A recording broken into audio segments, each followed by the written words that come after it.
अजूनही बरसात आहे। मी सांगतो खरं काय आहे ते। मी आणि मीरा आम्ही ठरवून खोटं भांडण करायचो। आपल्या घरातली भांडणं काही थांबत नव्हते।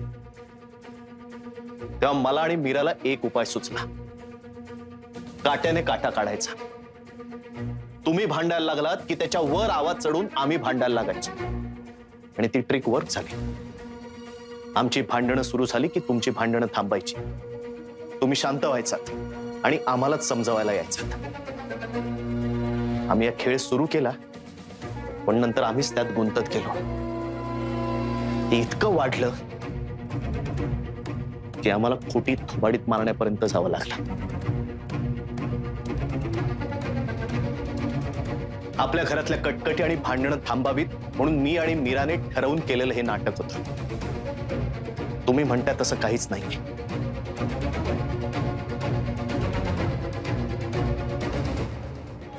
मीरा यांना सांगून टाक, यांना सांगून टाक हे सगळं खोटं आहे। हे सगळं खरंय। बघितलं, मी सांगतोय ते सगळं खरंय। बाबा सांगतायत ते सगळं खरंय, अधिराज सांगतोय ते सगळं खोटंय।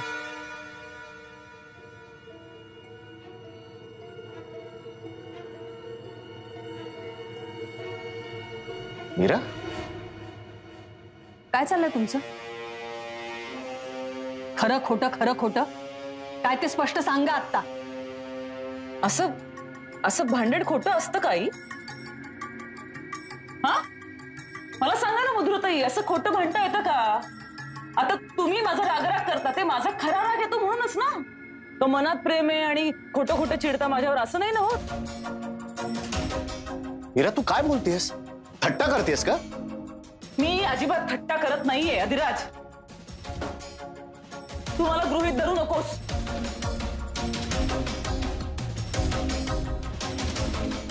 तुला जे सगळं वाटतंय ते सगळं मी बोलणार नाहीये आता।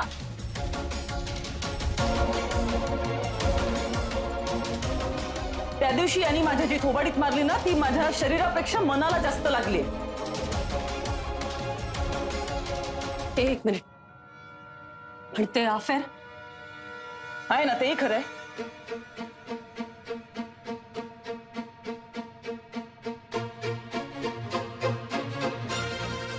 मीरा अगं तू काय बोलतेस?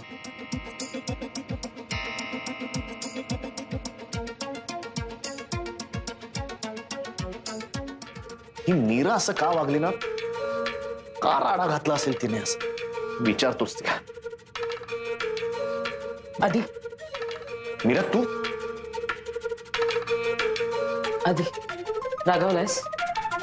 नाही, खूप खुश आहे मी। तुला कुठे ठेवू आणि कुठे नको असं झालंय मला। मीरा तू का असं वागलीस?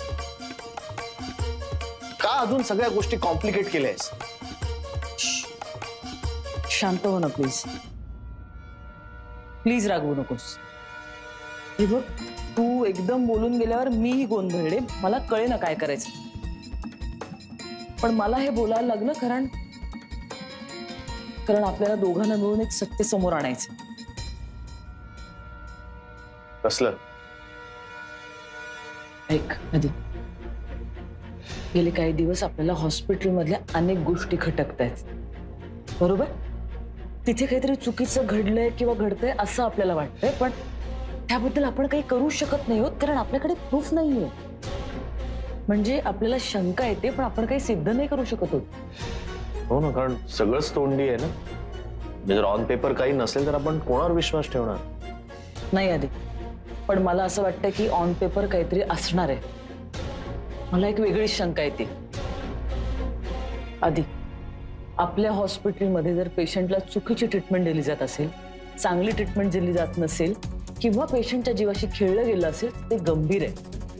आणि मला असं वाटतं की बाबांच्या त्या लॉकरमध्ये आणखीनही फाईल्स असतील। आपण फक्त जर त्या लॉकरची किल्ली मिळवू शकलो तर? तू ती किल्ली मिळवू शकशील का त्यांच्याकडून? तोपर्यंत मी आईंबरोबर त्याच रूम मध्ये राहते, तू किल्ली घेऊन आलास की त्या फाईल्स घेऊन मी बघू शकते। एवढं आपण करू शकलो तर? बापरे, आधी हे बघ, इलाज नाहीये, नाहीतर आपण तिथल्या तिथे फिरत राहू. आणि त्या फाईलमध्ये तसं काही सापडलं नाही तर मी बाबांची माफी मागेन, मी पाया पडेन त्यांच्या. फक्त हॉस्पिटलच्या माल प्रॅक्टिसच्या विरोधात एक जरी पुरावा त्यात सापडला तर तो आपल्याला हवाय. आधी असं समज की आपण जे सुरू केलंय त्याचा शेवट आता जवळ आलाय.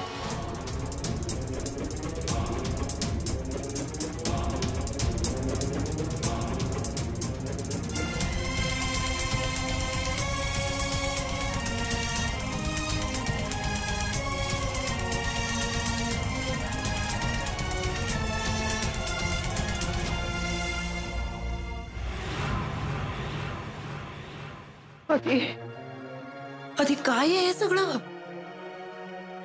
हा, अरे काय झालंय? इतक्या वर्षांनी तू लग्नाला तयार झालास. मला वाटलं की मीरावरती तुझं खूप प्रेम आहे म्हणून तयार झालास. भांडणापर्यंत ठीक होतं आधी, पण हे सगळं काय आहे? सांग ना आधी, सांग ना, खोटं आहे म्हणून सांग ना मला. आई सुलक्षणा, अगं आत्ता बाहेर झालं ना हे सगळं. तुम्ही थांबाव जरा.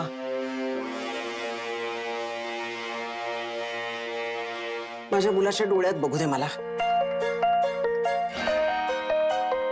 सांग आधी, सांग ना आधी, खोटं आहे सगळं, सांग ना रे, सांग ना खोटं आहे.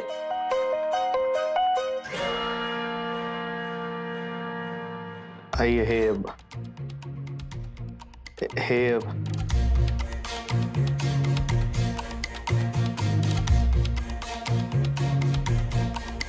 खरंय. खरंय आधी, म्हणजे तू खरंच एका नटीवर आधी?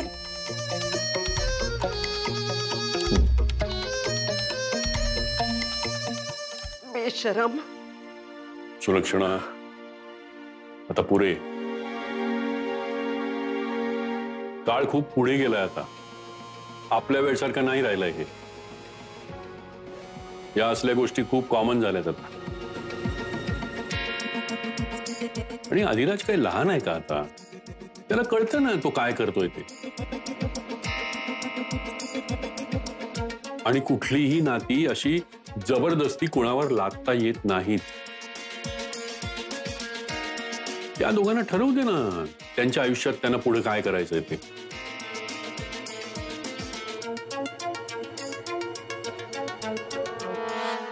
त्या दोघांना जर वाटत असेल की नवीन आयुष्याची सुरुवात करावी तर करू दे ना त्यांना तसं. अहो काय बोलताय तुम्ही?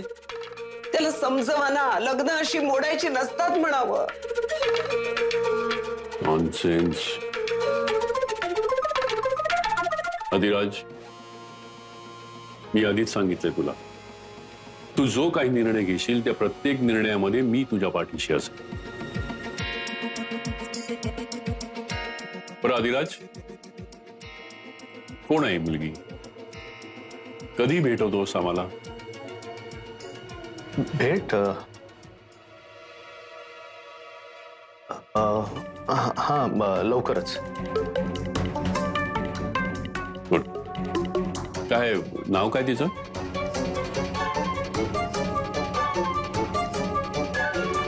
नाव ते म्हणजे तू प्रेमानं तिला काय हाक मारतोस ते नाही, तिचं खरं नाव काय? हा हे मोनिका. मोनिका डिकोस्टा. देवा देवा.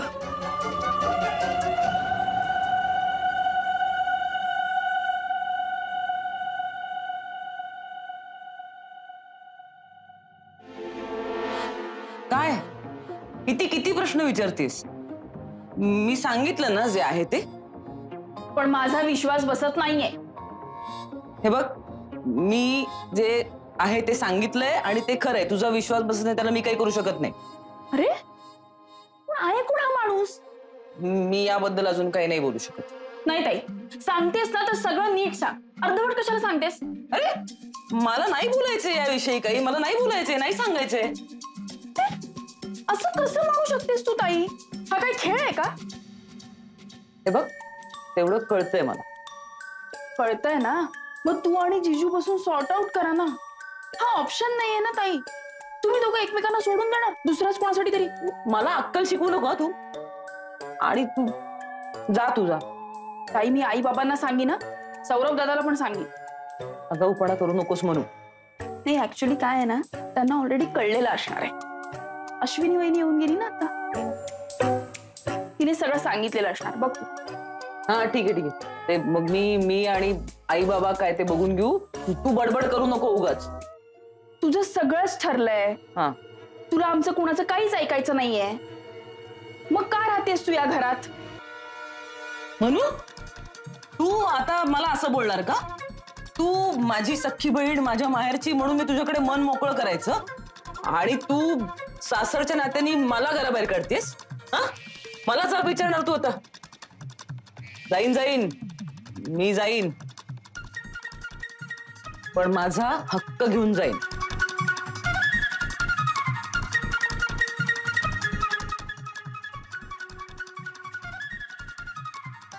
आय डोंट बिलीव्ह दिस. काय करायचं ते कर.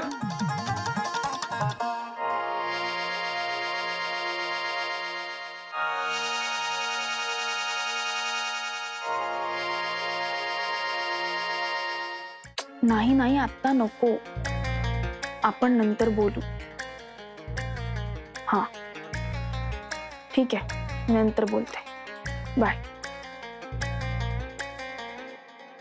कोणाशी बोलत होतीस? सौरभ दादाशी. इतक्या रात्री? हो का? पण तू एवढ्या संशयाने का विचारतोस? तुला काय वाटलं? काय नाही.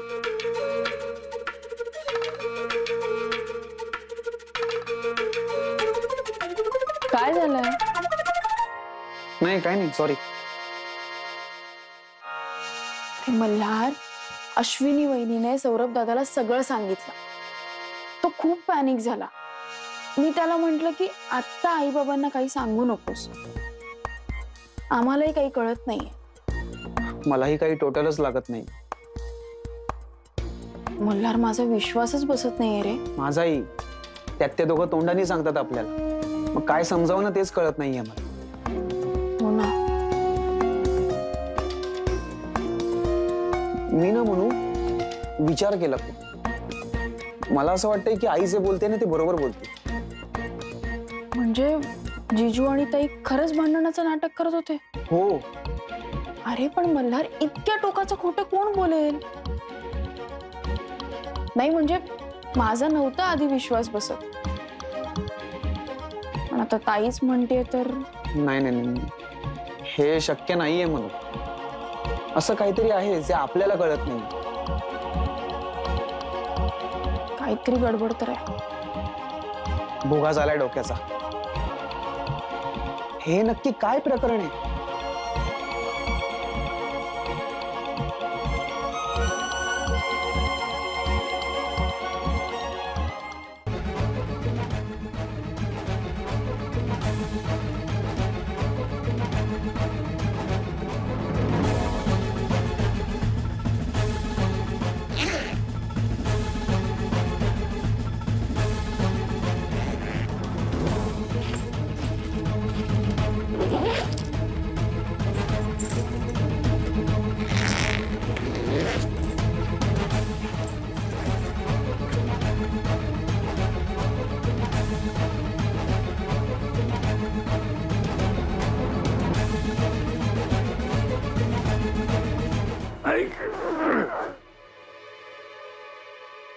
आधी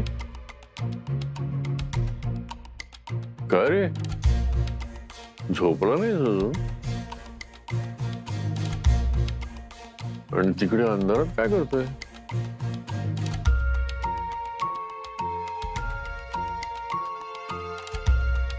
काय रे अधिराज, झोप येत नाहीये का?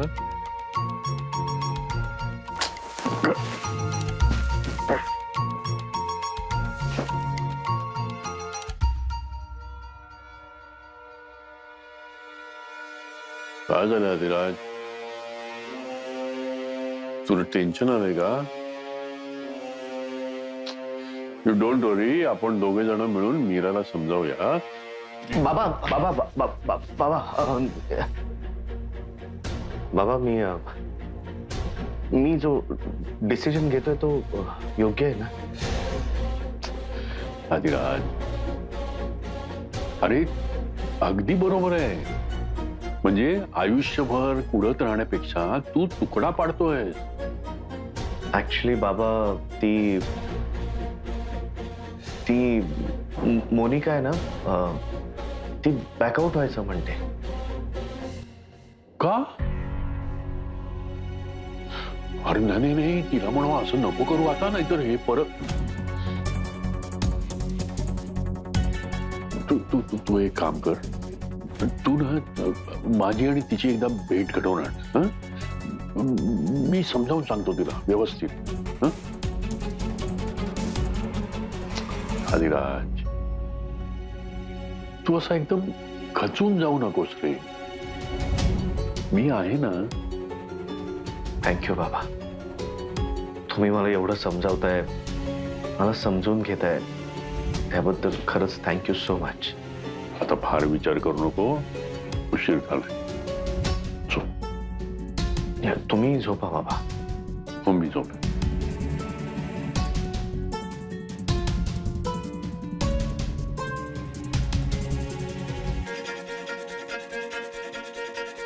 अरे झोपतोस ना? हो हो.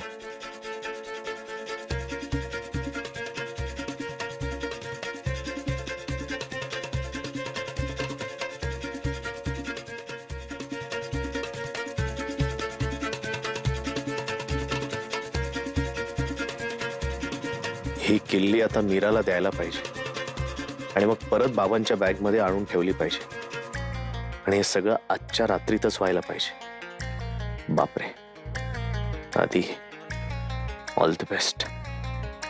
घाबरू नकोस.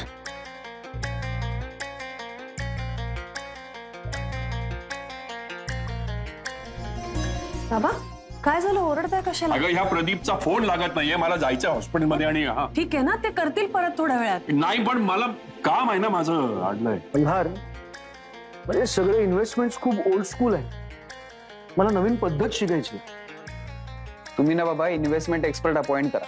माझ्याकडे काही कॉन्टॅक्ट्स आहेत. एक मिनिट. इन्व्हेस्टमेंट एक्सपर्ट असं असतात? अरे जरा गप्पा बसा ना, मी बोलतोय ना इथे फोनवरती. कुठे? अहो मला स्पष्ट सांगता का काय झालंय ते? आता मला काळजी वाटायला लागली. तुला ना प्रत्येक गोष्टीत फक्त काळजीच वाटते. मी जाऊन येतो हॉस्पिटलमध्ये. बर ठीक आहे.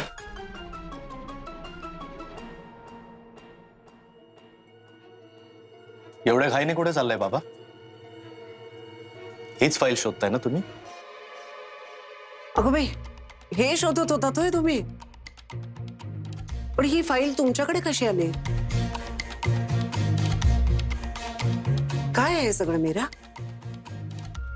तू काल रात्री कपाट उघडलं होतंस ना? जाऊ दे ना आता, ते कशात? नाही जाऊ दे. कसं आजकाल मीराचं नाही वाढत चाललंय सगळं. काय ग? होय, मी उघडलं कपाट. का पण? अगं ही चूक आहे मीरा. यांच्या महत्वाच्या गोष्टी असतात कपाटामध्ये.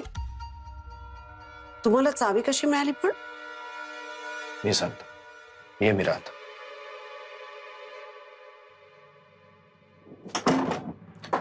मी चोरली बाबांच्या बॅगेमधून.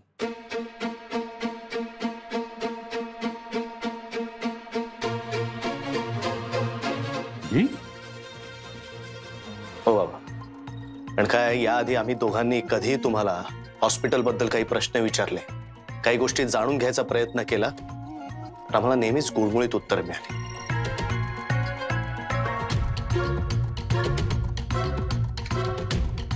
हे खरं आहे ना बाबा? काय खरं? कसले प्रश्न? अहो काय विचारतोय हा?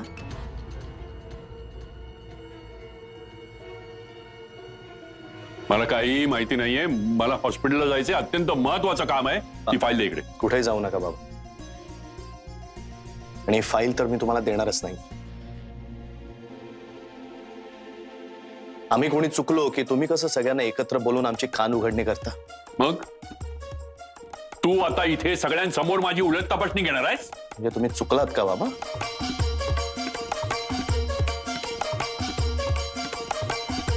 बसा, शांतपणे बोले. मला काही बोलायचं नाही. मला फक्त ती फाईल दे. मला जायचंय लवकर. बाबा, आणखीन गोष्ट अवघड करू नका. तू काय मला आता कोर्टात उभा करतोयस? बघा, ती वेळ येऊ नये ना, म्हणूनच घरी बोलतोय. आधी काय चाललंय? तू मीराचं ऐकून पुन्हा त्यांच्या विरोधात उभा राहतोयस का?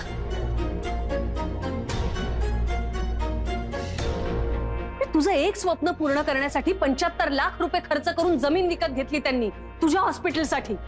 मधुरा, मी आणि मीरानी त्यांच्या हॉस्पिटल मधला गैरप्रकार उघडकीला आणू नये ना, म्हणून 75 लाख रुपयांची लाच दिली त्यांनी आम्हाला. आधी काय बोलतोस कळतंय ना तुला? वडील आहेत तुझे ते. माझ्या मुलाला डावलून ते तुमच्या पाठीशी उभे राहिले आहेत कायम. नाही मधुरा, त्याच्या मागचा त्यांचा हेतू जर स्वच्छ असता ना, तर आयुष्यभर त्यांच्या उपकाराखाली राहिलो असतो मी. पण ते तसं नव्हतं. मला आणि मीराला हॉस्पिटलमध्ये जॉईन करून घेणं, नंतर सतत आम्हाला कामात बुडवून ठेवणं, तिथेही मला आणि मीराला एकत्र न भेटू देणं, मला सतत कॉन्फरन्ससाठी बाहेर पाठवणं, या सगळ्याच्या मागे एका भल्या मोठ्या हॉस्पिटलचे मालक डॉक्टर सुधीर पाठक होते. त्याच्या मुलाच्या पाठी असलेले त्याचे वडील नव्हते. आधी आई, विचार नाही यांना. विचार यांना ही फाईल हरवली होती म्हणून काय एवढे चरफडत होते ते. कारण त्यांनी त्यांच्या हॉस्पिटलमध्ये काय काय गैरप्रकार केलेत ना, त्याचे पुरावे आहेत त्याच्या.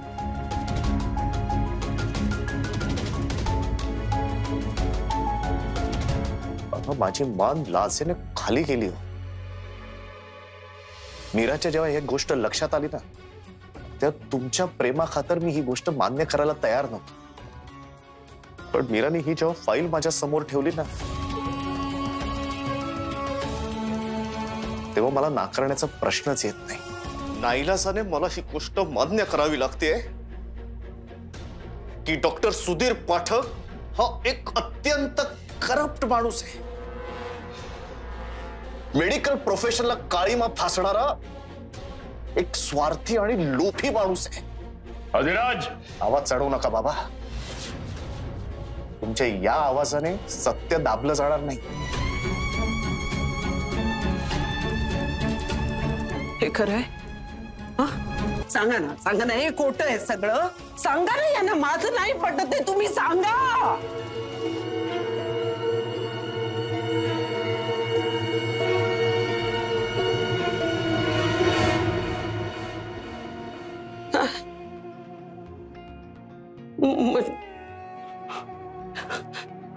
म्हणजे खरं आहे का हे सगळं?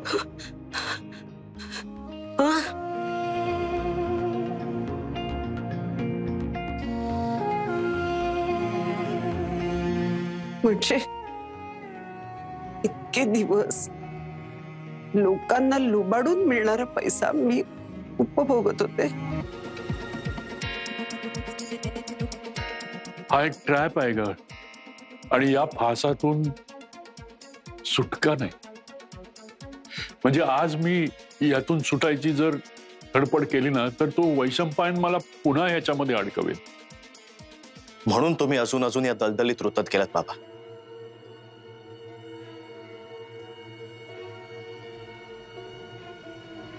पण कधी थांबणार? कशाची वाट बघताय बाबा? तुम्ही फक्त कारण देताय स्वतःला. तुमच्या मनातली अपराधीपणाची बोच कधीच गेली आहे. आता उरलाय तो फक्त हव्यास. आणि तोच कसा बरोबर आहे हे तुम्ही आम्हाला पटवून देण्याचा प्रयत्न करताय. बाबा, मी आज जाहीर करतो, माझा तुमच्याशी, तुमच्या हॉस्पिटलशी, तुमच्या प्रॉपर्टीशी काहीही संबंध नाही. मी असं कायदेशीररित्या लिहून सुद्धा घेईन.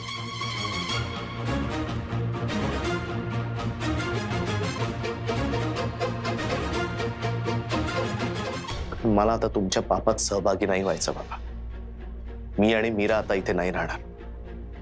ज्यांना कोणाला यांच्या पापात सहभागी व्हायचं असेल त्यांनी जरूर व्हा, पण आम्ही नाही होणार. चल मीरा. थांबा.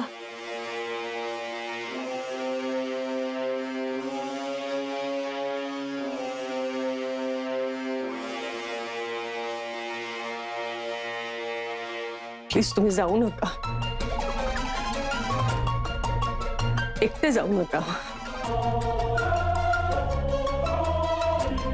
मला यायचंय तुमच्या बरोबर.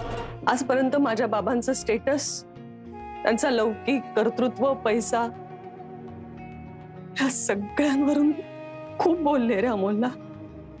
खूप टोमणे मारलेत त्याला. पण आज कळलं मला तो किती श्रीमंत आहे आणि मी किती गरीब आहे.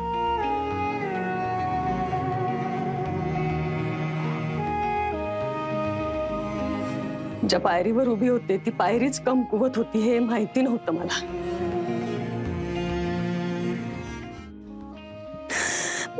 बस आता मला मला नाही यांच्या पापात सहभागी व्हायचंय. अमोल, तू येशील ना माझ्या बरोबर?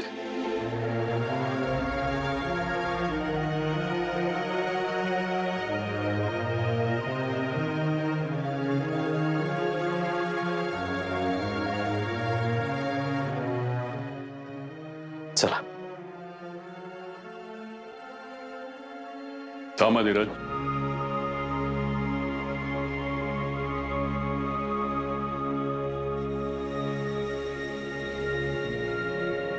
फाईल घे, पोलिसांना दे.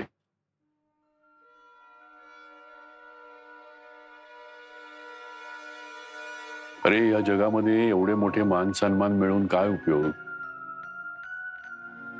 जर माझ्या घरातली, माझ्या रक्तामासाची माणसं जर मला सोडून गेली तर मग व्यर्थ आहे ना रे हे सगळं. त्यापेक्षा तुम्ही सरेंडर का नाही होत? तुम्ही माफीचा साक्षीदार व्हा. कदाचित आयुष्यात एकदा सगळं कबूल केल्याचं समाधान तरी मिळेल तुम्हाला. ठीक आहे अधिराज, आजपासून मी या हॉस्पिटलवरचा माझा हक्क सोडला.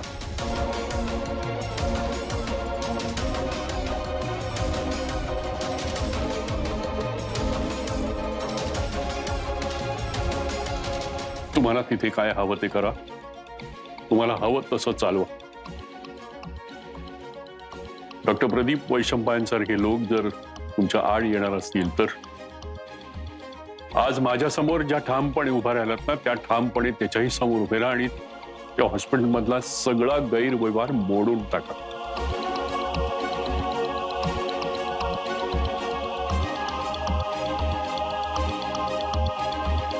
Sulakshana, I am sorry. या जगात जर मी कोणाचा गुन्हेगार असेल ना तर तुझा गुन्हेगार.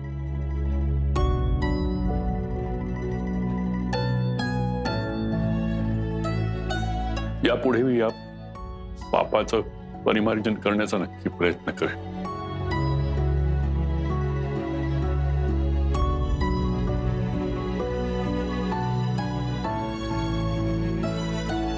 आणि एक विनंती करायची होती सगळ्यांना.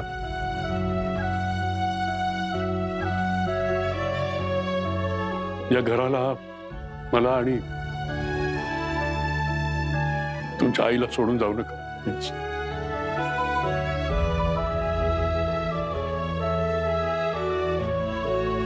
मी हवं तर हात जोडतो तुमच्या पुढे.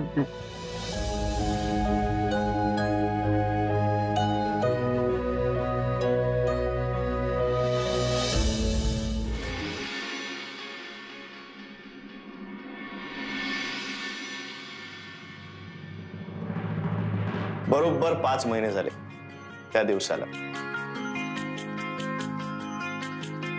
वादळ आता पूर्णपणे शांत झालंय. आता तुम्हाला जे दिसेल ते दृष्ट लागण्यासारखं स्वप्नवत एक सुंदर घर, पाठकांचं घर, आतिराज आणि मीराचं घर.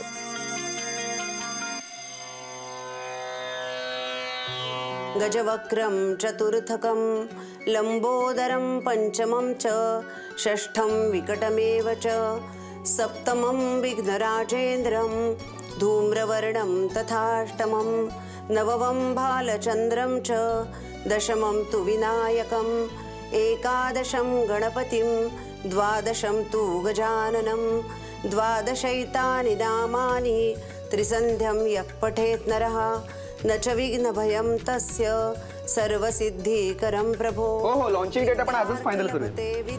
डेमॉन्स्ट्रेशन रेडी आहे, तुम्हाला पाठवले बघा.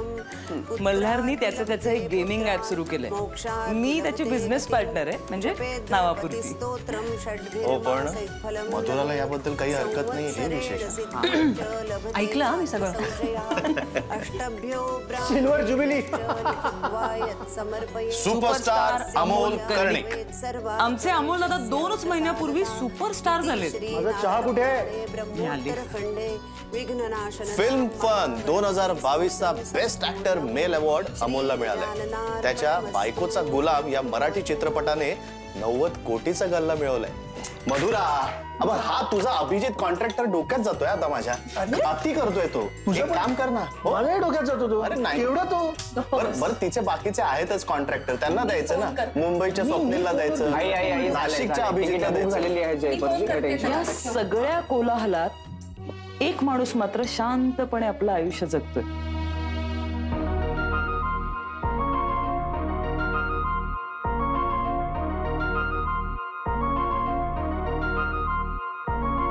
बाबांनी सरेंडर केलं आणि त्या फाईलमुळे वैशंपायन पुरते अडकले. आता बाबा माफीचा साक्षीदार म्हणून बेलवर आहेत आणि सुलक्षणा हॉस्पिटलचा सगळा कारभार डॉक्टर आदिराज पाठक अत्यंत पारदर्शीपणे सांभाळत आहेत. बाबा चहा.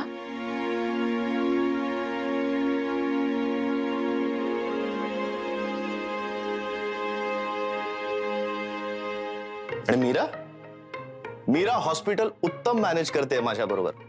यंदा इंटरनॅशनल ऑफ्थमॉलॉजी कॉन्फरन्स मध्ये ती तिचा पेपर प्रेझेंट करायला जाणार आहे.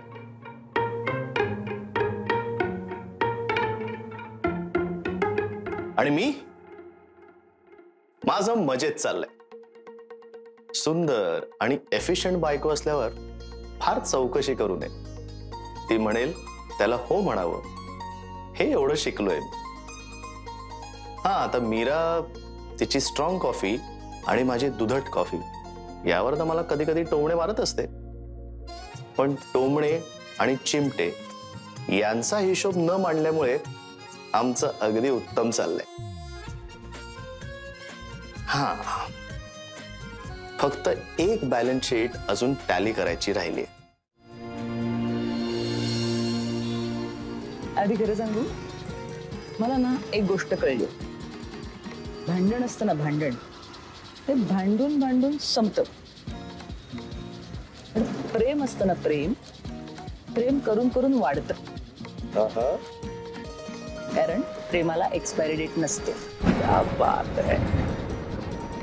सत्य वीज चमकली. ह्यावेळी पाऊस येतो का काय? चल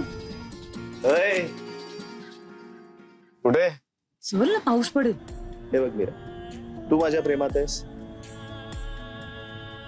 मी तुझ्या प्रेमात आहे.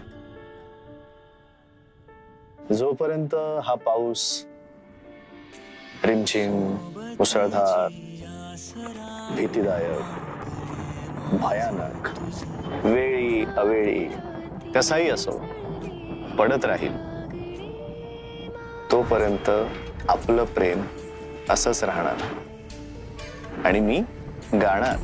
चेहरा तुझा आरशात आहे, बघते तुझ्यात मला मी.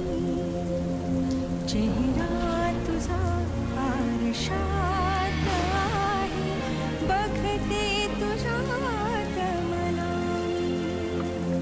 तुझा श्वास माझ्या श्वासात आहे, तुझा श्वास